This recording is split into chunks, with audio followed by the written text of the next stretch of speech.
Hey guitar enthusiasts, in this video I'm going to show you 9 essential guitar chords that you can use to play thousands, yes, thousands of songs. Let's get into it. So the reason it's important for you to learn these 9 chords, and if you learned no other chords on the guitar besides these 9 chords, I guarantee you, you will be able to play thousands of chords because these are the most common chords used in popular music today. So before I get into the exact chords, I want to make sure we're on the same page about the strings and the string numbers. I like to say the top string, meaning the top of the guitar, and the bottom string, meaning the bottom of the guitar. And starting from the bottom string, this would be E, B, G, D, A, and E. Okay, so if I say the top string, I'm talking about the one on the top side of the guitar. If I say the bottom string, I'm talking about the one on the bottom side of the guitar. Also, if you don't know, these little cubes, these little blocks on your guitar are called frets.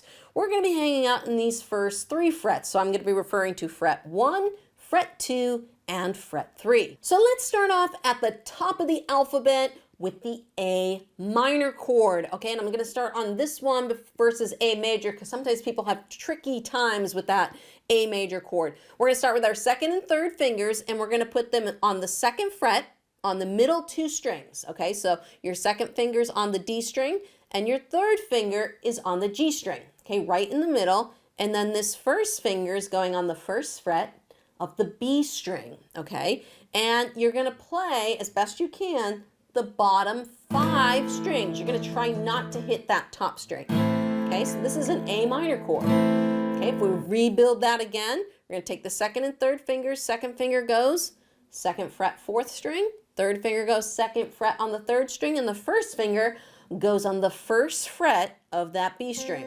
Okay, and that's what we got. It's a very sad sounding chord. That's why it's called a minor chord.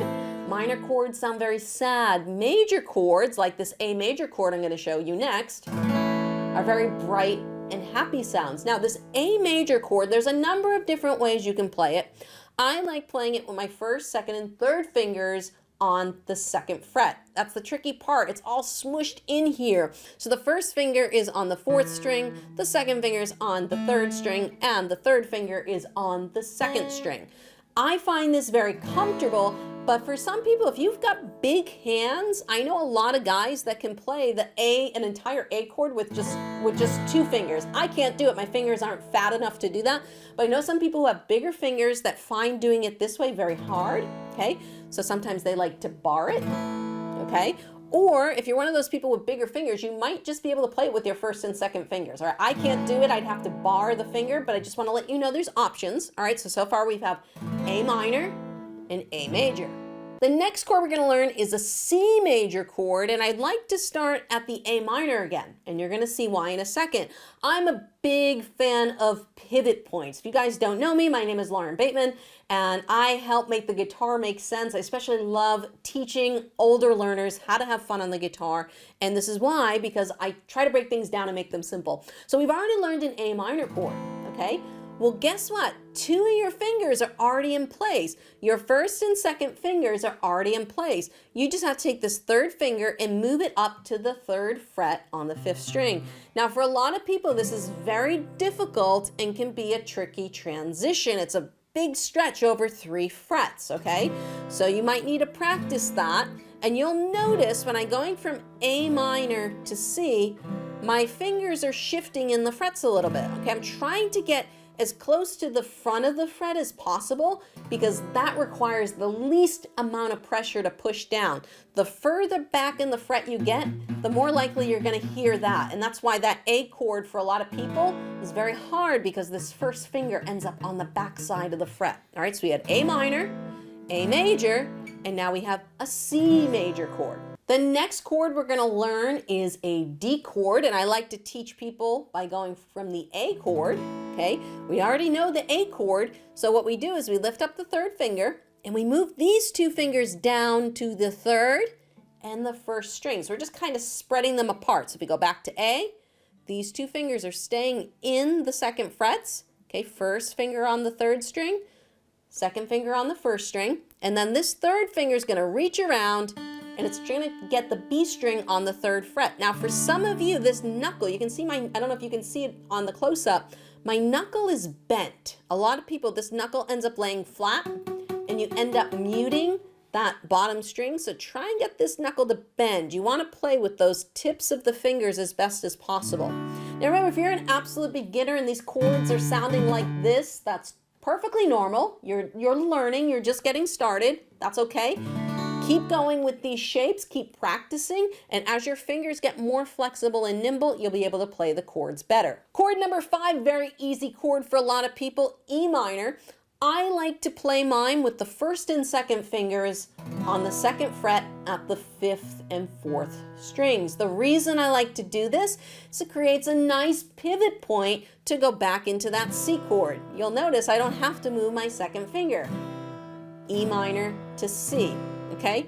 That's why I like playing with my 1st and 2nd finger. Now, if you are someone, again, and you have very large fingers, you might be able to play both those strings with just one finger. My finger's not quite wide enough to do that, but if you're someone with bigger fingers, you might be able to play that with just your 1st finger, all right? So give it a try, see what works best for you.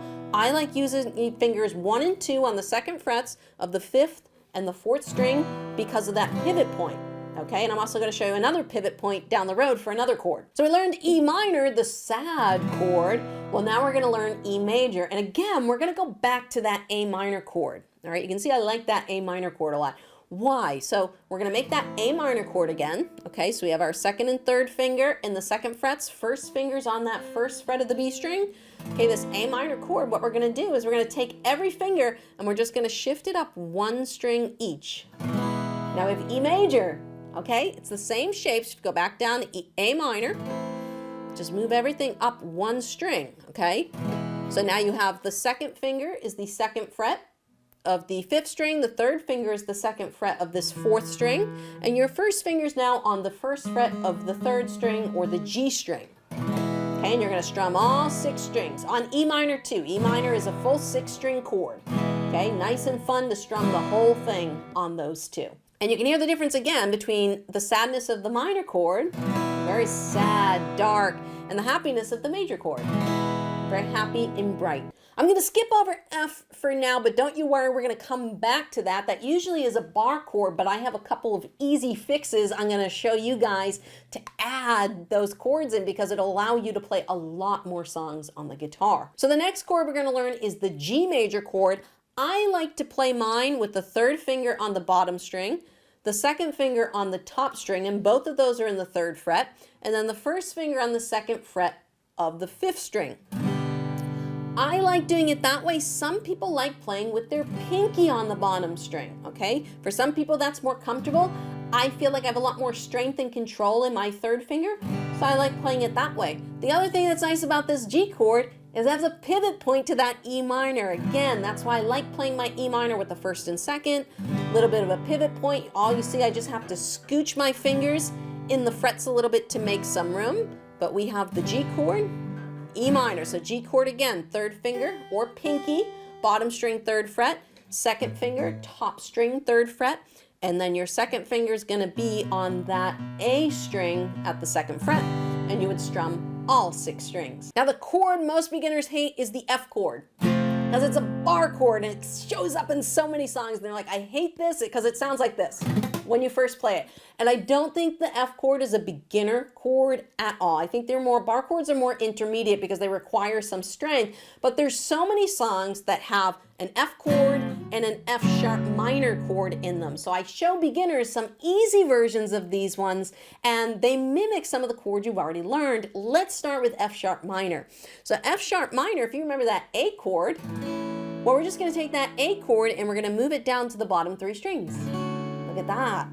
And that is an easy F sharp minor. We're just going to play the bottom 3 strings. Now, does it sound as nice as the full bar chord? It doesn't, but it's much easier to play and it gives you access to that chord if it shows up in a song. So if you're on your A chord, just scooch everything down 1 string and you're making an A chord on the bottom 3 strings. And if you like, some people, you could bar this. It's probably pretty easy to bar on these bottom 3 strings for people, or again, if you're someone with bigger fingers, you might only require 2 fingers, and that's perfectly fine. The final one is going to be our F major 7, and it looks a lot like a C chord, all right? So we have a C chord, and what we're going to do is the first finger is going to stay in place. We're not going to do anything with that, okay? What's going to happen is these top 2 fingers are going to move down 1 string each. It's kind of like a really squished C chord, all right? And you can just strum the bottom 4 strings. Again, does it sound as dark and rich as a full bar chord? No. But does it allow you to play an F chord in a song?